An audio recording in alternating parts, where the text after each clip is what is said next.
కర్నూలు జిల్లా మద్దికర మండలం మద్దికర తహసీల్దార్ గుండాల నాయక్ మాట్లాడుతూ ఎన్నికల కమిషనర్ ఆదేశాల మేరకు పత్తికొండ నియోజకవర్గంలో 5 మండలాలకు గాను మొట్టమొదటిగా మద్దికర బిఎల్ఓల మీటింగ్ జరిగింది.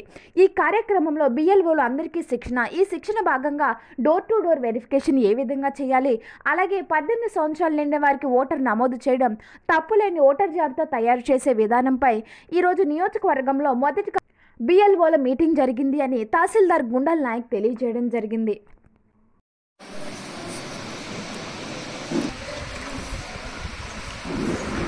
ఎన్నికల కమిషనర్ వారి ఆదేశాల మేరకు ఈరోజు పత్తికొండ నియోజకవర్గంలో మద్దికర మండలంలో బిఎల్ఓలందరికీ ట్రైనింగ్ ఇవ్వడం జరిగింది. ట్రైనింగ్లో భాగంగా డోర్ టు డోర్ వెరిఫికేషన్ ఏ విధంగా చేయాలి, ఏ విధంగా నెక్స్ట్ వచ్చేసి ఎలక్షన్ ప్రాసెస్ మొత్తము ఫీల్డ్ వెరిఫికేషన్ కానీ door to door verification form 6, 7, 8 ఏ విధంగా చేయాలి, అలాగే 18 సంవత్సరాలు నిండిన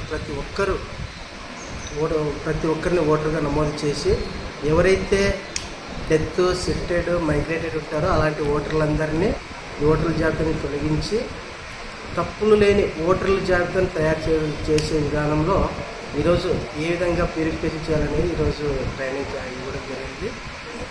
నియోజకవర్గంలోని 5 మండలాల్లో ప్రతిరోజు ఒక్కొక్క మండలాన్ని పెట్టుకున్నాము. అందులో భాగంగా మొదటి రోజు మద్దికర మండలంలో ఈరోజు ట్రైనింగ్.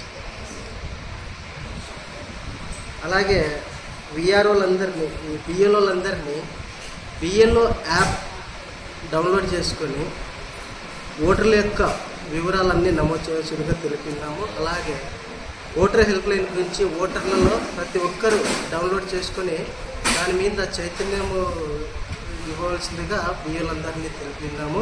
అలాగే శిక్షణలో భాగంగా ప్రతి బిఎల్ఓలను ఒక 10 గ్రూపులుగా విభజించి వారితో ఫామ్ ఫిల్అప్లు అని ఏ విధంగా చేయాలని చేపించి తర్వాత వాళ్ళకి ఒక టెస్ట్ కూడా నిర్వహించడం జరిగింది. అందరు టెస్టులో కూడా బాగానే రాణించున్నారు. ఇదే విధంగా ప్రతి సంవత్సరంలో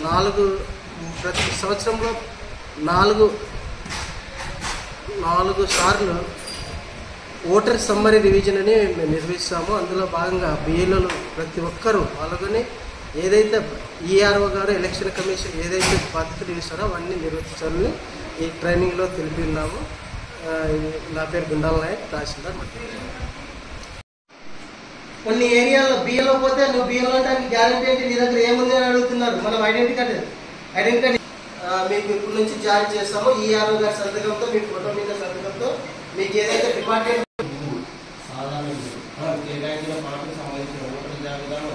అధ్యయనం చేయడం మరియు ఆ పార్టీకి సంబంధించిన ప్రాంతాలను తరచుగా సందర్శించడం మరియు స్థానిక ప్రజలతో, ముఖ్యంగా పెద్దలతో మరియు స్థానిక ఎన్నికైన ప్రజలతో సంభాషించడం. ఇప్పుడు మీరు బిఎల్ఓగా అపాయింట్ అయ్యారు. బిఎల్ఓగా 18 PS బిఎల్ఓ